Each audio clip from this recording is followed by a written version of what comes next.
of life and all the glories and suffering it can hold, knowing both are ever present.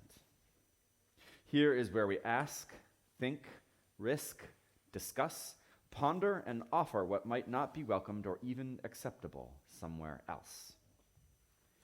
Here is where, if we allow it, we are deeply moved. Here is where we encounter each other in deep and powerful ways that surprise us, yet without which we would not survive. Here we gather to worship, to experience something happen, perhaps something different for each of us, according to our beliefs, something unnamed, uncategorized, and unusual, yet absolutely necessary. Here we are so gathered, our minds, our hearts, and our souls. May Sheldon's words lead us into this sacred time and space. Come, let us worship together.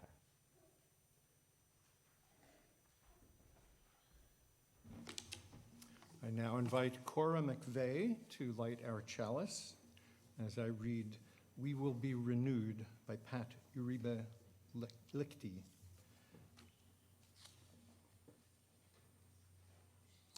We come together with our tired minds and bodies, with our confusion and questions, our uncertainties and our fears.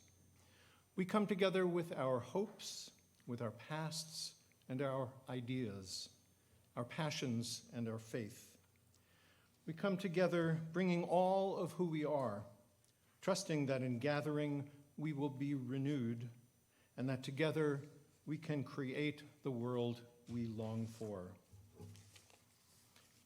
Now please rise in body or in spirit and sing hymn number 301, Touch the Earth, Reach the Sky, 301 in the gray hymnal.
I would like to invite all of those who are young and young at heart to come forward for a story.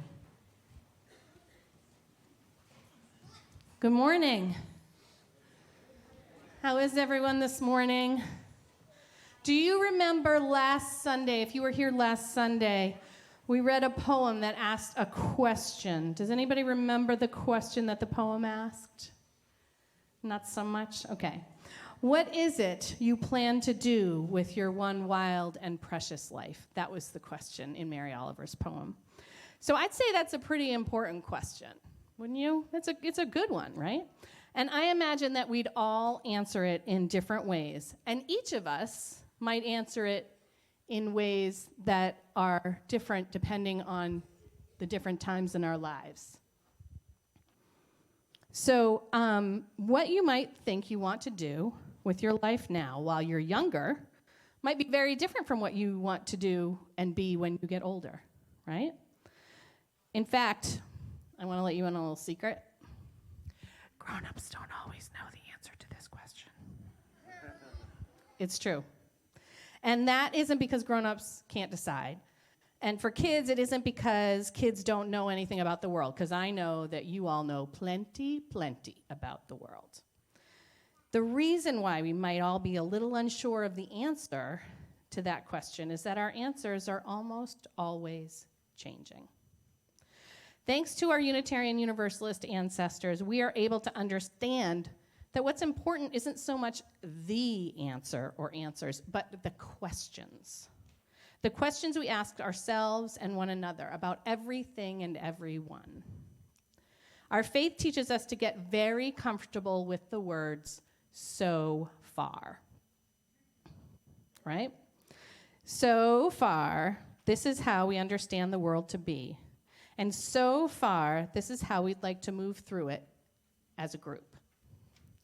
Our faith has changed many times through the years, learning from lots of different faith traditions and taking that knowledge and creating our latest and greatest so far answer. And we can all do that in our own lives. If someone says to you, hey, what do you want to be when you grow up? You can tell them that so far, I'm thinking of being an astronaut, or a unicorn, or a doctor, or a transformer, or a firefighter, or a... Anybody? A doctor? Cartoonist? A writer? Inventor. A robber. A movie star. Excellent.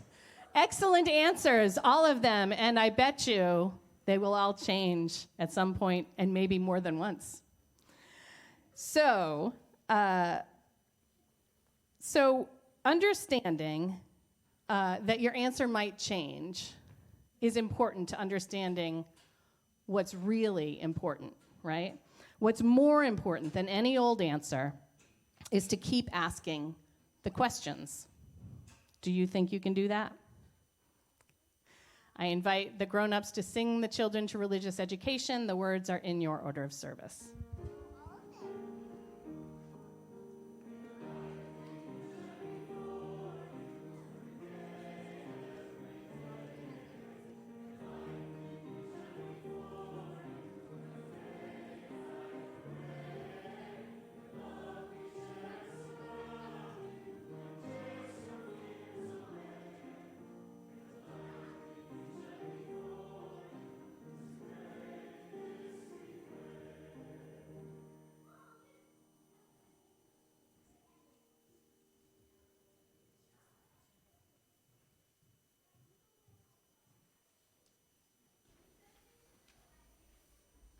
With the quickly receding sounds of our children and youth, we move now into the time in our service where we go deeper with a prayer, the kindling of the light, a time of silent reflection, and then our centering hymn.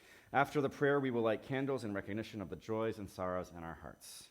When we reach this time, if you would like a candle brought to you, please raise your hand and Peter will bring a candle to your pew. After we kindle the light, we will share a time of silence together, and then we will sing our centering hymn, number 1012, When I Am... Oh, that's not right. Is that right? Okay, sorry. I thought I got it wrong. It's changing on the fly. So we will sing our centering hymn, number 1012, When I Am Frightened. First, though, please join me in prayer or meditation, as is your practice, as we reflect on The Imprint of Love by Laura Horton Ludwig. Spirit of life and love, light within and without, mystery from which we all have emerged, within which we live and die. Be with us now as we allow ourselves to drop into the silence and stillness at the center of our being.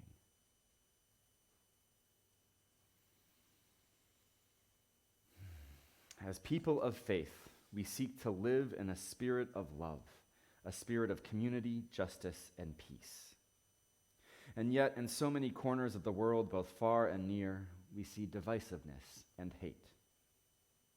If we look deep within ourselves, perhaps we will even find those shadow energies there too. We struggle to respond to the outer world and our inner dramas in ways that manifest love. At times, we may fear that love will not be strong enough. At times we may question whether love really is at the root of all things in this world with so much struggle and suffering and discord.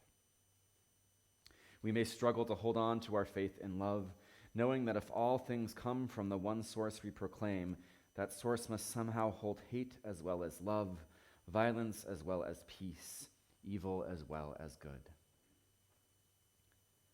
This is the mystery within which we live and die. These are the questions that haunt our days and nights. And yet, we are not without hope. Our struggles and our questions testify to our longing for peace, for love. Our very longings are born out of that mystery we dare to address as spirit of life and love. In the stillness and silence of our own heart, we read the imprint of love, created not by our own will, but planted there for us to discover. By what or whom we cannot know, and yet it is there. A clue, a talisman, a beacon, a light within. May it keep hope alive even as we dwell in mystery. May it guide us all as we seek to act wisely and well. May it help us to be vessels of compassion for one another and for our world. Amen. Let us now kindle the light.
We have two readings this morning. The first is from Rainer Maria Rilke. He wrote, "Be patient toward all that is unsolved in your heart, and try to love the questions themselves, like locked rooms and like books that are now written in a very foreign tongue. Do not now seek the answers, which cannot be given you because you would not be able to live them. And the point is to live everything. Live the questions now. Perhaps you will then gradually, without noticing it, live along some distant day into the answer." Our second reading this morning is an excerpt from Self-Reliance by Ralph Waldo Emerson. It reads, "A foolish consistency is the hobgoblin of little minds, adored by little statesmen and philosophers and divines. With consistency, a great soul has simply nothing to do. He may as well concern himself with his shadow on the wall. Speak what you think now in hard words, and tomorrow speak what tomorrow thinks in hard words again, though it contradict everything you said today. The voyage of the best ship is a zigzag line full of 100 tacks. See the line from sufficient distance, and it straightens itself to the average tendency. Your genuine action will explain itself and will explain your other genuine actions. Your conformity explains nothing."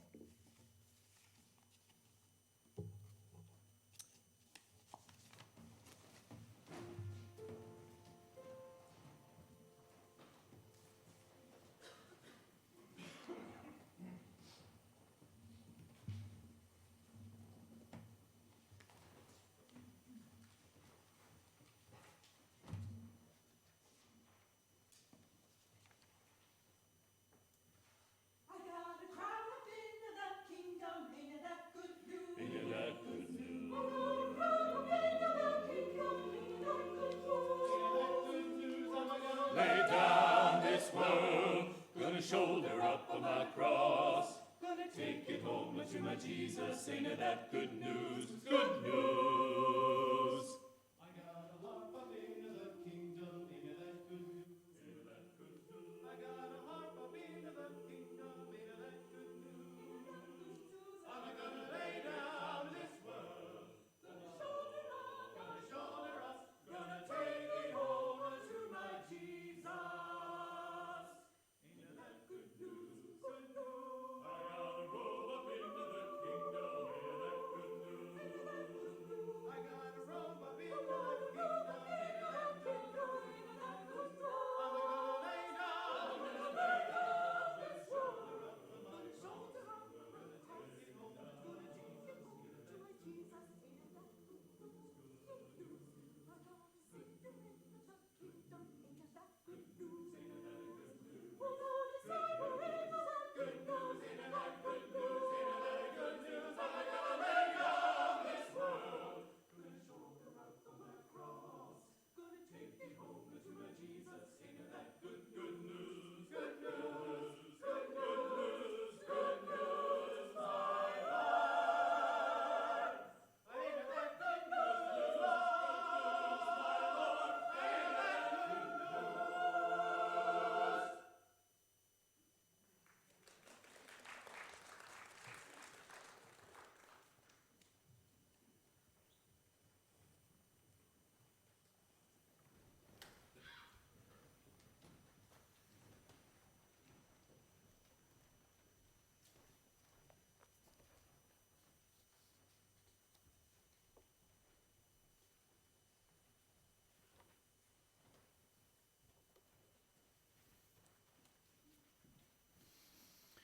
In Western culture, we like answers.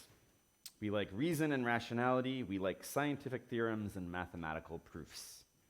We like self-help books that tell us what to do and how to be. We like knowing and knowledge. There is safety and comfort to be found for many of us in having answers and feeling like we know. In Unitarian Universalism, we affirm and promote a free and responsible search for truth and meaning. Many, perhaps most of us, interpret that to mean that we're supposed to find the truth, to find the answer, or at least our answers. Our Western culture leads us to a results-oriented approach. Many of us, perhaps some of you, have taken a popular Unitarian Universalist adult religious education class titled Building Your Theology. I think the content of the class has a lot of merit, but I don't like the implication of the title. Like you can build your theology once, like you've built a building, and be done with it. When I've offered my own version of that class, I've titled it Exploring Your Theology, and I've invited people who've taken the class before to come take it again. Because to me, our theology, our beliefs, is not something we build once, but something we revisit and explore over and over again, because it changes over time. There are many world religions that offer their adherents very specific, often very powerful answers. This is how the world was created. That is how God, that is the nature of God, that is how you worship God, that is how it is.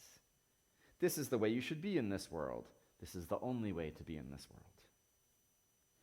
If you think about what you know about some of the world religions, many of them really want you to accept and believe their answers to the big questions about life.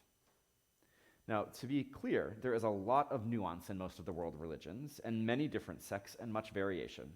I am not offering a universal observation about all other religious traditions. I'm merely lifting up that many of them are very answer-focused. Catholicism is a good example. In many cases, the leaders of the Catholic Church have their answers and they stick to them, come hell or high water. In my ideal world, we Unitarian Universalists, in contrast, are question-focused. We don't tell you, you should believe in God, or you should believe in this specific God. We ask you, what do you believe about the existence or non-existence of God? We don't tell you, here's what's going to happen to you after you die. We ask you, what do you believe is going to happen to you after you die? Lest you think that all we do is ask questions and that you can believe whatever you want, let me clear this up. This is not true. We Unitarian Universalists have clearly defined beliefs and values, especially as it regards how to relate to ourselves and to one another as we live together on this planet. We believe in inclusivity, equity, and justice for everyone, and especially for those who hold marginalized identities. But even in those places where we do have some clearly identified answers, we hold the form of those answers loosely because we know they change and evolve. For example, seeking and creating justice in the world has always been a Unitarian Universalist value. It was even a Unitarian value and a Universalist value before the merger in 1961. This belief in justice has not always meant, though, that we've been anti-racist. In fact, Unitarians and Universalists in particular were sometimes happily racist back before the merger. At the congregation I served in Muncie, Indiana, they kicked out their minister in 1923 for standing up against the Ku Klux Klan. They're in a very different place now, but that's not that long ago. Anti-racism is a position that we have evolved into in our justice work, and it seems unlikely we will go back. So one of our answers to the question, what does justice look like in our country, has now thankfully evolved to include anti-racism work. There is still further refining that has happened and will continue to happen. We will probably always value anti-racism work, but we have shifted how we do that work significantly, even during my lifetime. Because it used to be, when I was younger, that we thought when we were doing anti-racism work that we should shame white people and make them feel bad about being white. Now, that doesn't sound like a good idea to us now, but that's because we've shifted and evolved and learned that that's not the best way to approach anti-racism work. And so now one of our answers to the question, what does justice look like in our country, doing justice work look like, is doing anti-racism work in a way that heals and that does not cause further harm. Our answer has evolved and become more refined, and hopefully will keep doing so. And that example is a good demonstration of why it's so vital that we ask the important questions over and over again and don't settle for our original answer. Brenna's reminder about so far, right? This is our answer, so far. Because the answers change over time. They change based on what we learn from other people, and they change based on our experiences. Sometimes the shifts are big ones, from being racist to anti-racist.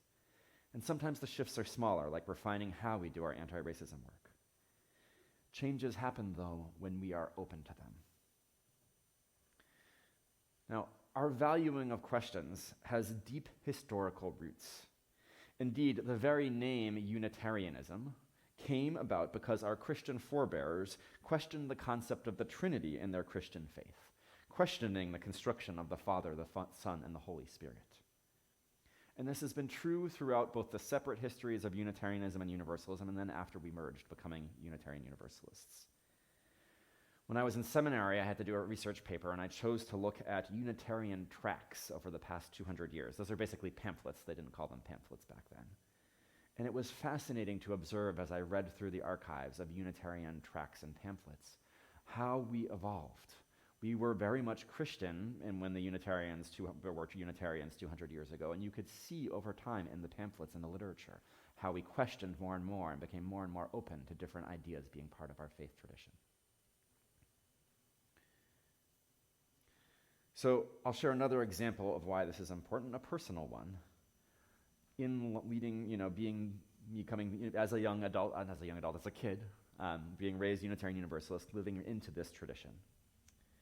So we talked already about what do you believe, the question about what do you believe about the existence or non-existence of God.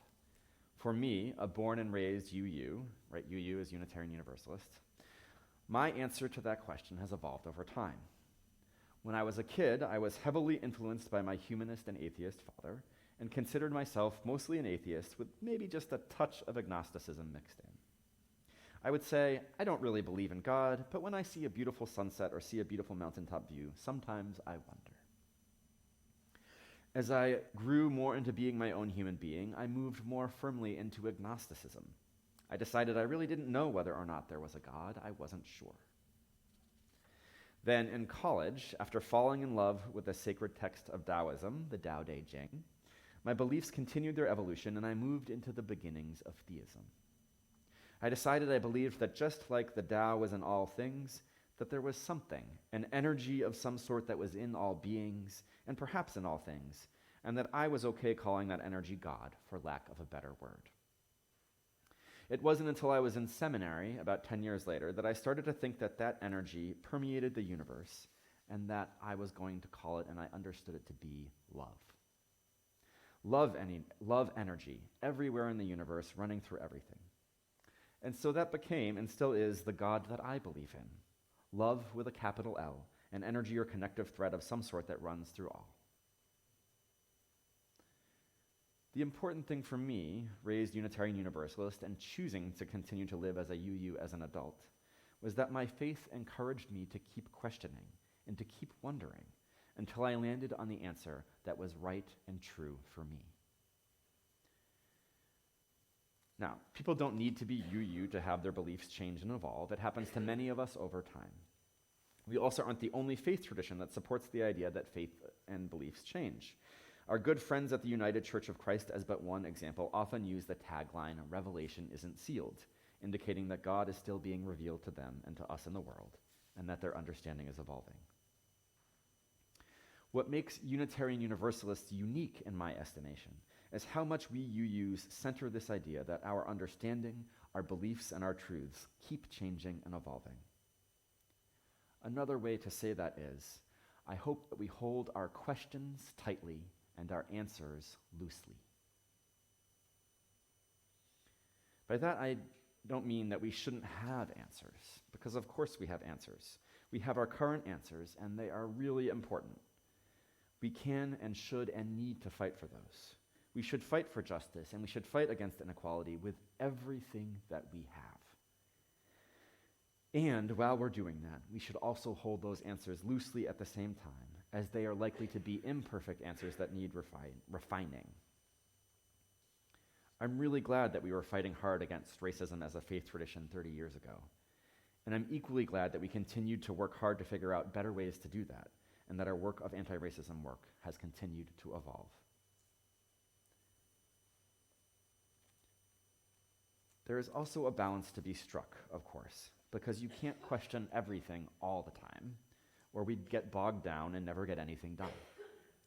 And if we hold our questions tight and keep checking in on our answers, we can make sure that our answers are in line with our beliefs and values, and change the answers if need be, or refine them, or feel comforted by knowing that the current answer we hold dear is still, for now, the best one available to us so far. Holding our questions tight and our answers loose helps us to continually grow into the best versions of ourselves that we can be at any given moment. Another reason to hold the questions tight, of course, is lifted up in our reading this morning. Be patient toward all that is unsolved in your heart, and try to love the questions themselves, like locked rooms and like books that are now written in a very foreign tongue. Do not now seek the answers which cannot be given you, because you would not be able to live them. And the point is to live everything. Live the questions now. Perhaps you will then gradually, without noticing it, live along some distant day into the answer. Wrote Rainer Maria Rilke. Sometimes we need to hold the questions tight because the answers aren't obvious or readily available to us. When I was 25 and working in telecommunications, I knew I didn't want to work for the man anymore, making money for a corporation. But I felt paralyzed because I didn't know how to change gears. Should I quit my job and go to grad school for organizational development, for social work, for psychology? Should I try to transition to the nonprofit world? I really didn't know what to do, and I was stuck seeking an immediate answer when there wasn't one. Fortunately, my therapist had a brilliant response for me, and bonus, it was a question.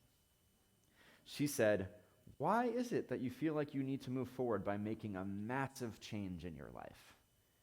Couldn't you just try out volunteering in a few different places in different fields and get a sense of what speaks to you?" The light bulb went off. She was right. And that's what I did.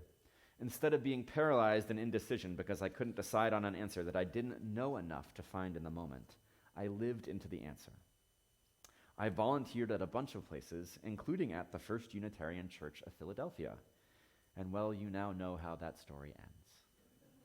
I lived into the question, and the answer turned out to be ministry, which wasn't even on my list to begin with. Friends, both of these paths with questions, the holding questions tight and answering loosely, and living the questions now so that one day we might live into the answer, they both ask of us essentially the same thing. They ask us to focus on the questions instead of the answers. This is countercultural in our country, and perhaps even countercultural in some aspects of Unitarian Universalism. We UUs do tend to love our science, our logic, and our reason, and we should. They are a vitally important part of holistic practice of faith exploration. And it also behooves us to practice spiritual humility. Spiritual humility in knowing that even though we fight for our truths in their current forms like cannonballs, that we know that these truths might change or need adjustment or refinement tomorrow. Spiritual humility in our willingness to hold the questions and live the questions when the answers are not available to us now. Spiritual humility means trusting the process and power of questions and reflection, and being willing to change and adapt as new information comes in. Spiritual humility is why I hope we love the questions, because they remind us that our answers are fallible and are likely to change over time, either significantly or through ongoing minor revisions. And because loving the questions reminds us that we sometimes don't know the answers, and that sometimes we can't know the answers right now, and that we'll just have to trust that we'll live into the answer as we keep on living the questions. We UUs are not always known for our spiritual humility. As much as we often say out loud that we respect that everyone is on a different path, too often we quietly conclude that sentence in our head with, "But what I believe is actually the right way." Spiritual humility, loving the questions, holding the questions tight, living the questions, reminds us both that our current answers in their current form are temporary, and that we might not have the answers now or even in the near future. Spiritual humility reminds us that at best, any one of us human beings only ever holds one part of the truth. Spiritual humility reminds us that even when we think things through together, that our answers are likely imperfect and that we still have more to learn. My friends, may you hold your questions tightly and your answers loosely. May you live the questions now. May you love the questions. And of course, it's only appropriate that I end with a question. What does it look like for you to practice spiritual humility?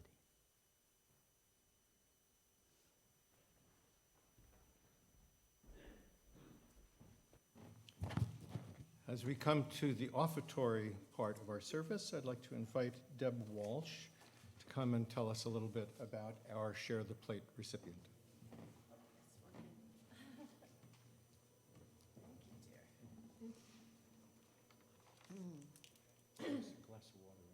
Yes, I know.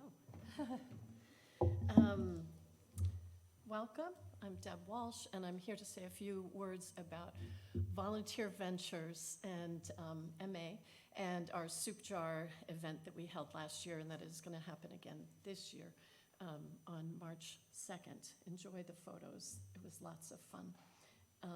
Soup jars like these can feed a family of 4 to 6 people, and online they're priced anywhere from $10 to $24.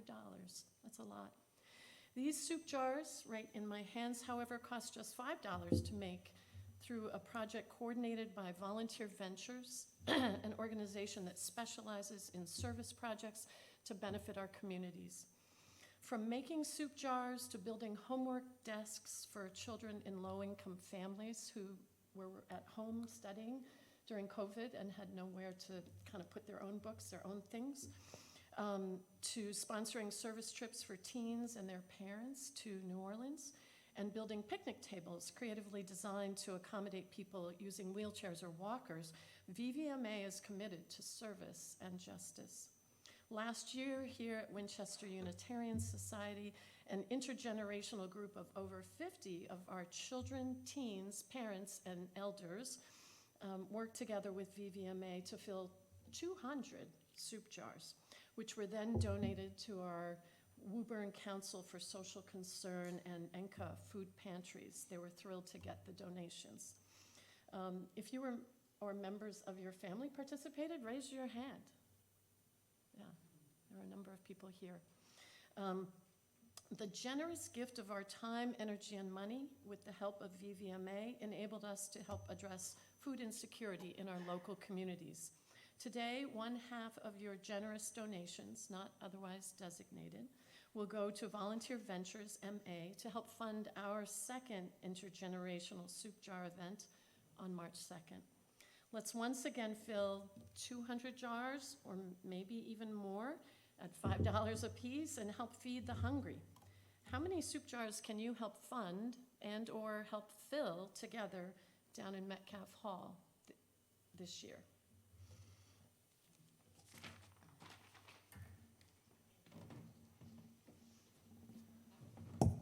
There are many ways to donate. Please look in your order of service for details. Now, your generously given offering will be gratefully received.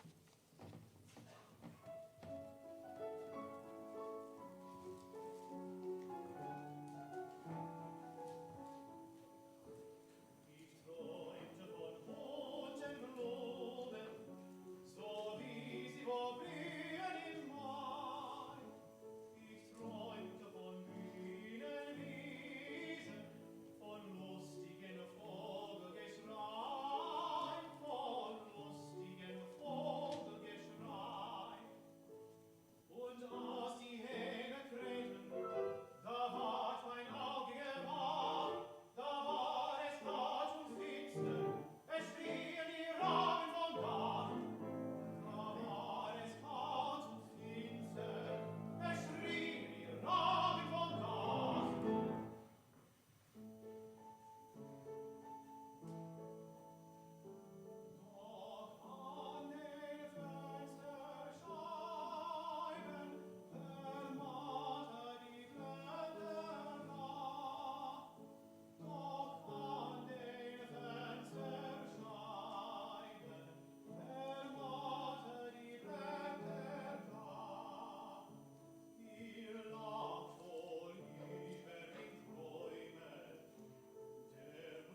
Those who wish to do so are invited to join in the unison affirmation printed in your order of service. We gather not for ourselves alone, but to use our common power to build the beloved community within and beyond these walls. We create and reaffirm this covenant this day to make justice flourish, to practice compassion amidst difference, and to embody transformative love. And now, please rise in body or in spirit to sing hymn number 354 in the Great Hymnal. But watch out, we're only singing verses 1 and 4. We laugh, we cry. Number 354.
Friends, what do you believe about the existence or non-existence of God? What is most important to you? What values are most important to you to live into being in your daily life? What is our world calling you to do right now? Who are you called to be? Go and be blessed and be a blessing. Amen.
Please say with me the words printed in your order of service for extinguishing the chalice, which apparently I forgot to refill with lamp oil earlier, my bad.